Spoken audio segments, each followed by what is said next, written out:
My self professor doctor Deepak Singh, allied science specialist. आज एक topic deal कर रहे हैं जो मोस्ट कॉमन टॉपिक्स है, फाइलेरिया। हालांकि ये बीमारी तो बहुत अब कम हो गया है, ज़्यादा कम्युनिकेबल तो नहीं है ये, लेकिन फिर भी काफ़ी लोग इससे अभी सफर हैं। फाइलेरिया क्या है, कैसे होता है, क्या सिम्टम है, सारी बात पे जिक्र करते हैं। फाइलेरिया एक पैरासाइटिक डिजीज है। पैरासाइट हेलमिंथ, हेलमिंथ में भी एक क्लास होता है निमेटोड। निमेटोड क्लास में पैरासाइट होते हैं जिसको मल्टी सेलुलर पैरासाइट बोलते हैं, जिसको हम व्यूचेरेरिया ग्रुप्स बोलते हैं या व्यूकरेरिया बोलते हैं। व्यूकरेरिया भी बोल सकते हैं, व्यूचेरिया भी बोलते हैं। इसमें कुछ वेराइटीज होते हैं जिसमें सबसे कॉमनेस्ट है व्यूचेरिया बेनक्रॉफ्टी। व्यूचेरिया मलेरिया भी आता है। तो हम लोग बात कर रहे हैं यहाँ पे फाइलेरिया का, व्यूचेरिया बेनक्रॉफ्टी के बारे में, जो मोस्ट कॉमन फाइलेरिया प्रोड्यूस करने वाला पैरासाइट है। यह एक मल्टीसेलुलर पैरासाइट है जो कि हमारे lymph node and body tissue को, सॉफ्ट बॉडी टिश्यू को क्या करता है, ये इफेक्ट करता है। वहाँ पे लिम्फेटिक वेसल्स में ऑब्स्ट्रक्शन करने के कारण उस एरिया में स्वेलिंग होता है। उसका स्वेलिंग इतना बड़ा हो जाता है, इतना लार्ज कर जाता है स्वेलिंग, खास करके ये ज़्यादातर पैर में ज़्यादा मिलता है, एक्सट्रीमिटीज में। और इसी के इसका जो शेप जो बन जाता है ना पैर का, जस्ट लाइक एलिफेंट के पैर के जैसा हो जाता है। तो एलिफेंट के पैर के जैसा उसका शेप बन जाता है, उसी तरह से वो डिमा हो जाता है उसमें। इसी के नाम से इसको हम लोग बोलते हैं एलिफेंटिएसिस भी बोलते हैं, एलिफेंटिएसिस। तो चलिए बात करते हैं। तो यह फिलारी का मतलब होता है थ्रेडलाइट्स, खैर उससे ज़्यादा मतलब तो नहीं है हमें। तो ये जो फाइलेरिया है, अब हम लोग बात करते हैं इसके थोड़ा सा होस्ट पे, कितने होस्ट है इसमें। तो सबसे पहले क्लास तो समझ में आ गया, क्लास इसका क्या है, निमेटोड है। होस्ट में इसका क्या है, डाइजेनेटिक है, एक मैन, दूसरा फीमेल क्यूलेक्स मस्कुलो। यानी इसका वेक्टर भी वही है, वही कैरियर है जो एक पर्सन से दूसरे पर्सन में कैरी करता है। हाँ, ये है कि मच्छर में भी थोड़ा सा लाइफ होता है, बस एक छोटी सी पार्ट होती है उसमें, मोल्टिंग सिर्फ होता है, बाकी कुछ होता नहीं उसमें। तो खैर, तो ये जो इसमें दो होस्ट में इसके लाइफ पूरा हो जाती है। मेन लाइफ पूरा होता है मैन में, ठीक है। तो उसमें मैन में दोनों लाइफ पूरा हो जाता है, इसका सेक्सुअल पूरा होता है, एसेक्सुअल लाइफ पूरा होता है। मॉस्किटो में सिर्फ एसेक्सुअल लाइफ, वो भी क्या होता है, लाइफ क्या उसका सिर्फ चेंजेज होता है, जनरेशन चेंज होता है, और कुछ नहीं होता है इसमें। इसका जो हैबिटेट है मैन में, इसका हैबिटेट कहाँ होता है, लिम्फेटिक वेसल्स में। लिम्फेटिक डक्ट, लिम्फ नोड, यही इसका मेन ऑर्गन है जहाँ पे रहता है ये। और मॉस्किटो में गट में और सलाइवा में रहता है। बात करते हैं इसके मॉर्फोलॉजी पे। यह एक ओविविपेरस पैरासाइट है। ओविविपेरस का मतलब होता है कि जैसे ये इसका एडल्ट वर्म है, ये एडल्ट वर्म है इसका, यह एडल्ट वर्म है, यह मेल है, एडल्ट मेल है। लगभग इसका जो साइज होता है वो 35 से लेकर के और 60 mm का होता है। 35 से 60 mm का इसका साइज होता है मेल का, और फीमेल थोड़ा बड़ा होती है।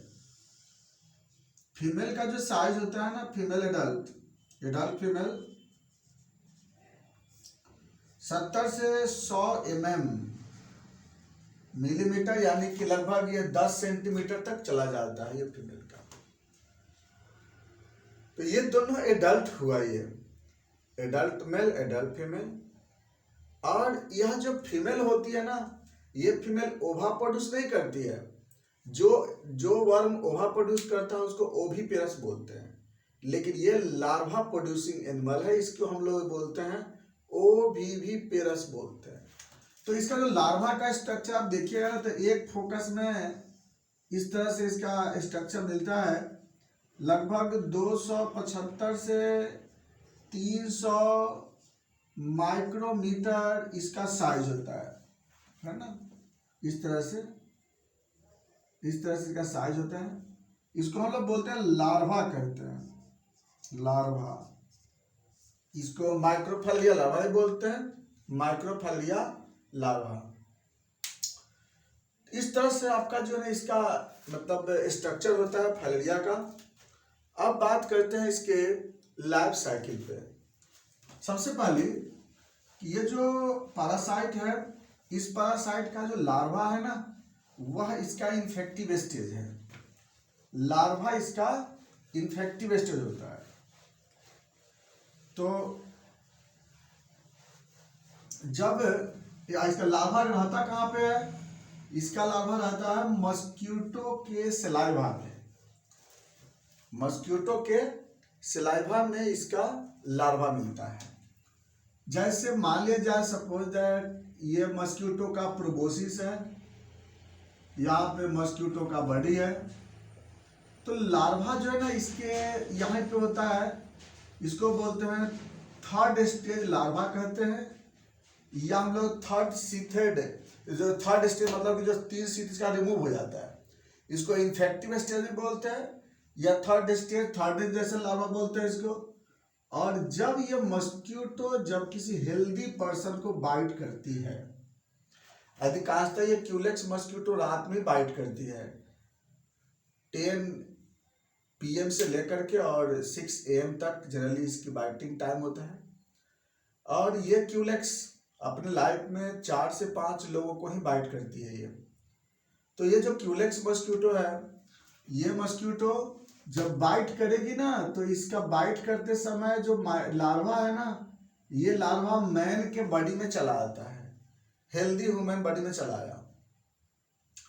ये लार्वा यहाँ से ब्लड में तो जाएगा नहीं, ब्लड वेसल्स में नहीं इंटर करता है, क्योंकि साइज भी तो इसका काफी बड़ा है ना, लगभग 300 माइक्रोमीटर का साइज है। तो इसलिए क्या होता है कि ये लिम्फ वेसल्स में चला जाता है। क्यों? क्योंकि लिम्फ वेसल्स एक ओपन चैनल होता है। तो लिम्फेटिक वेसल्स में इंटर कर गया और वहां से ये नियरेस्ट लिम्फ नोड में चला जाता है। इसको पहला स्टेज बोलते हैं वेजिटेटिव स्टेज। इसमें अपना क्या करता है, वो चला जाता है वहां पे, और जाने के बाद वह न्यूट्रिशन लेना स्टार्ट कर देता है। तो फर्स्ट जो साइट होता है वहां से क्या होता है, वो न्यूट्रिशन लेता है जाकर के लिम्फ नोड में, और वहां पर वह उसको वेजिटेटिव बोलते हैं। और उसका जब न्यूट्रिशन ले लेता है, जब इसमें एनर्जी आ जाता है, तब इसके बाद दूसरा फेज होता है माइग्रेटरी फेज। माने इसके बाद लार्वा वहां से माइग्रेट करेगा। माइग्रेटरी फेज का मतलब क्या, कि अब लार्वा एक सुटेबल एरिया में वहां से माइग्रेट करेगा। उस एरिया में माइग्रेट करेगा जिस एरिया में प्रेशर कम होता है। अब अच्छा जगह मिलेगा कहाँ उसको, लोअर एक्सट्रीमिटी सबसे बेस्ट है, या स्क्रोटम का एरिया है वह भी बेस्ट होता है उसका, लेकिन सबसे कॉमन साइट इसका लोअर एक्सट्रीमिटी है।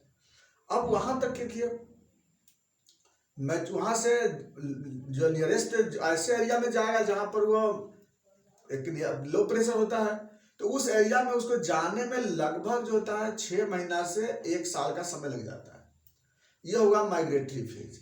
और वहां पे 6 महीना, 7 महीना, 8 महीना, 9 महीना, 1 साल तक रहता है। माइग्रेशन के बाद अब वो क्या होता है कि लिम्फ वेसल्स में जाकर धीरे धीरे अब अटैच करके वहां पे मैच्योर होता है। तो अगला फेज होता है इसका मैच्योरेशन फेज बोलते हैं, है ना। यहाँ से ये गया लिम्फ नोड में, लिम्फ नोड के बाद या लिम्फ नोड है, लिम्फ नोड के बाद धीरे धीरे फिर उस एरिया को चूज करता है जो एरिया का प्रेशर कम होता है, और वहां पर जा करके ये जो होता है मैच्योर होने लगा धीरे धीरे एडल्ट मेल में और एडल्ट फीमेल में। अब क्या होता है, अब यहाँ पर इतना होने में इसको 1 से लेकर 2 साल का समय लग जाता है मैच्योर होने में। अगला कहानी क्या है, मैच्योरेशन के बाद अब ये दोनों फर्टिलाइजेशन करेगा आपस में, और फर्टिलाइजेशन करने के बाद अब ये धीरे धीरे अब तो क्या करेगा, एक बार में मेल फर्टिलाइज करने के बाद मेल तो डाई कर जाता है कुछ मंथ के बाद, लेकिन फीमेल एक बार में ग्रेविड हो जाती है। ग्रेविड होने के बाद ये कई साल तक रह जाती है, ये 15-14 साल 15 साल तक रह भी सकता है ये। और ये पर डे कम से कम 100 लार्वा डेली प्रोड्यूस करेगी। और इसके साथ साथ इसका जो वेसल्स है ना वह ऑब्स्ट्रक्शन हो जाता है, तो बोलते हैं चौथा फेज ऑब्स्ट्रक्टिव फेज, यानी ये जो वेसल था ये ऑब्स्ट्रक्ट कर जाता है। तो पहले लार्वा आया यहाँ से, तो पहले हुआ उसका न्यूट्रिटिव फेज, न्यूट्रिटिव के बाद आया माइग्रेशन फेज, माइग्रेशन के बाद मैचुरेशन फेज, और मैचुरेशन के बाद रास्ते को ब्लॉक कर दिया ये। अब वहां पर क्या हुआ, ये लार्वा वहां पे ऑब्स्ट्रक्ट कर दिया, एडल्ट वर्म था ऑब्स्ट्रक्ट कर दिया। और जो फीमेल वर्म है रोज नाइट के समय, रात में डेली रात में क्या करता है 100 लार्वा प्रोड्यूस करती है। और ये लार्वा लगभग 13 से 14 दिन तक एक्टिव स्टेज में रहता है, और उसके बाद 13 दिन के बाद धीरे धीरे वह इनएक्टिव होने लगता है, जो 6 महीने के बाद समाप्त हो जाता है। ऐसे कर करके पर डे 100 लार्वा डेली निकालते रहता है। और इसी के कारण अब लार्वा क्या है, अब लार्वा पूरे ब्लड में वहां से माइग्रेट करता है, कहाँ पे, यहाँ से लिम्फ वेसल्स के बाद सब क्लेवियन वेन में जा सकता है, डायरेक्ट ब्लड में चला जाता है। वह कैसे कि जो लिम्फ वेसल में जाएगा तो उसको डैमेज कर देगा, इन्फ्लामेशन करेगा। वहां से डैमेज करने की वजह से लार्वा जो है माइग्रेट इनफिल्टर कर जाएगा इंटेस्टिनल स्पेस में। और वहां से क्या होगा, जब कोई मस्क्यूटो, हेल्दी मस्क्यूटो जब इस पर्सन को रात के समय, जब रात में दिन में कभी भी, तो बात करो रात के समय क्यूलेस तो रात में बाइट करती है ना, तो अब इसके बॉडी में लार्वा मूव कर रहा है हेल्दी पर्सन, इन्फेक्टेड पर्सन के। और जब कोई मस्क्यूटो इसको जब बाइट करेगी तो क्या होगा, अब आगे बात करते हैं। एक बात और पहले बता रहे हैं, ये जो यहाँ पे लार्वा जो प्रोड्यूस करता है, ये लार्वा में 3 शीथ होता है। शीथ का मतलब क्यूटिकल, 3 गो शीथ होता है, 3 लेयर होता है इसमें। जब तक तीनों लेयर रिमूव नहीं होगा ना तब तक ये एक्टिव नहीं होता है, याद रखना चीज को। अगर यही चीज अगर मैन में अगर हो जाता, अगर बाय मैन में अगर यही शीथ अगर रिमूव हो जाता तो एक कितना पूरे बॉडी को इफेक्ट कर देता है फैलरिया।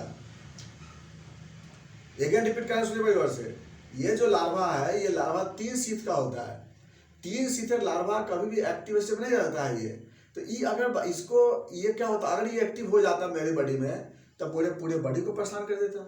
लेकिन नेचर ने इसको क्या कर शीथ बना दिया, और ये शीथ को रिमूव कौन करेगा, मस्क्यूटो।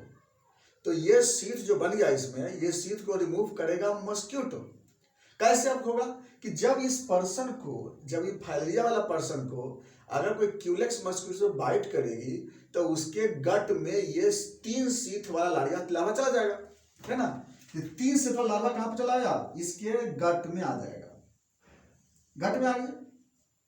अब गट में आने के बाद जो मस्क्यूटो का जो डाइजेस्टिव जूस होगा, इससे इसका जो बाहरी जो लेयर है ना, ये बाहरी शीथ है, वह शीथ उसका क्या होगा, डिजॉल्व होता है। और तीनों शीथ जब डिजॉल्व हो जाता है ना तब जा करके ये लार्वा एक्टिव हो गया। अब जा करके क्या होगा, ये अब ये एक्टिव हो जाएगा ना, तब ये क्या होगा, किसी भी, अब ये सलाइवा में जा करके क्या हो जाएगा, इसके सलाइवा में ये शीथ रिमूव होने में कितना समय लगता है, इसको शीथ रिमूव होने में मात्र समय लगता है इसको 10 दिन लगता है। 10 दिन में इसका शीथ जो होता है रिमूव हो जाता है। फिर ये एक्टिव हो गया, तो फिर मस्क्यूटो एक्टिव स्टेज में आ गया।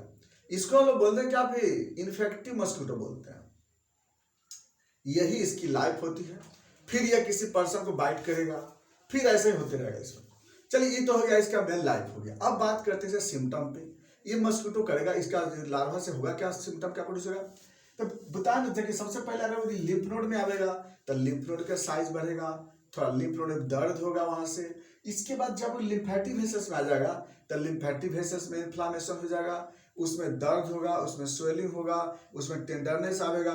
तो ये लगभग 1 से 2 साल तक यही प्रोसेस होते रहेगा।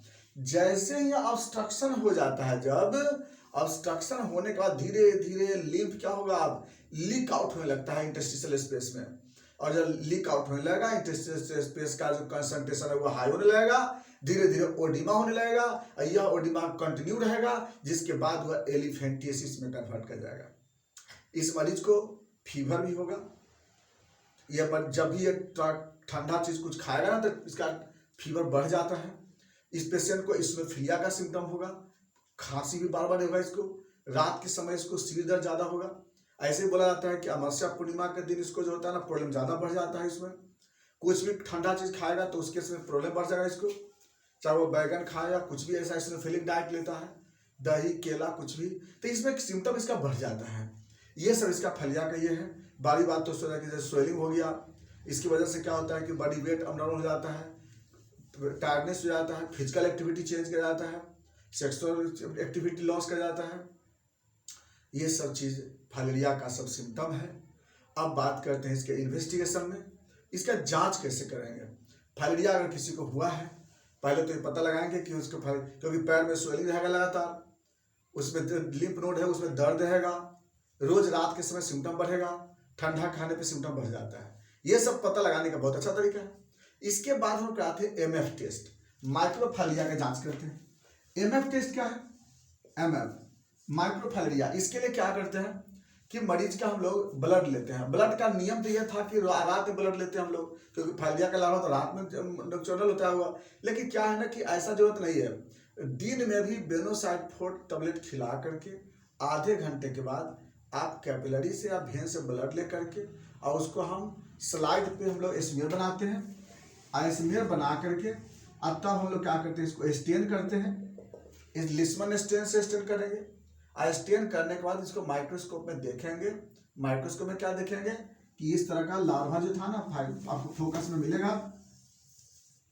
इस तरह से फोकस में आपको लार्वा मिलेगा। बाकी तो आपको आरबीसी डब्ल्यूबीसी और इस्नोफिल से बाहर रहता है, याद रखना इस चीज को, इसमें इस्नोफिल बाहर रहता है। तो अगर बाय द वे अगर लार्वा नहीं मिल रहा हो, सिर्फ इस्नोफिल मिलता है, तो उस समय के स्टेज को ओकल्ट फ्लोरेसिस बोलते हैं। ओकल्ट ये कब होता है? मैच्योर होने से पहले ओकल्ट फ्लोरेसिस। अब बाद में क्या होता है, क्लिनिकल फ्लोरेसिस में चेंज हो जाता है ये। तो ये हो गया आपका कोई चीज, ये हो गया आपका जांच। तो एमएफ टेस्ट में आप लिख दीजिएगा तो सीधा रिपोर्ट में आ जाएगा पॉजिटिव या फाउंड, ये लिखा रहेगा आपको। बाकी कुछ नहीं करते हम लोग। नेक्स्ट आते हैं सीएफटी भी करा के देख सकते हैं, कंप्लीट फिक्सेशन टेस्ट, इसे पॉजिटिव आ सकता है, या एलाइजा करा के देख सकते हैं। अब बात करते हैं ट्रीटमेंट पे। इसके लिए सबसे बेस्ट ट्रीटमेंट इसमें डाइइथाइल कार्बामाइजोन, जिसका कई ब्रांड से आता है, हेक्टाजन या बेनोसाइड फोर्ट से आता है। लेकिन होम्योपैथिक में इसकी अच्छी दवा है हाइड्रोकोटाइल, लिडमपाल, ये दवा सीना है, चाइना है, ये सब लोग चलाते हैं और मरीज इसमें ठीक हो जाता है। ये था आपका फाइलेरिया विचलिया ब्रेनक्रॉफ्टी इसके बारे में। बाकी बातें चलेंगे नेक्स्ट वीडियो में। Thanks for watching.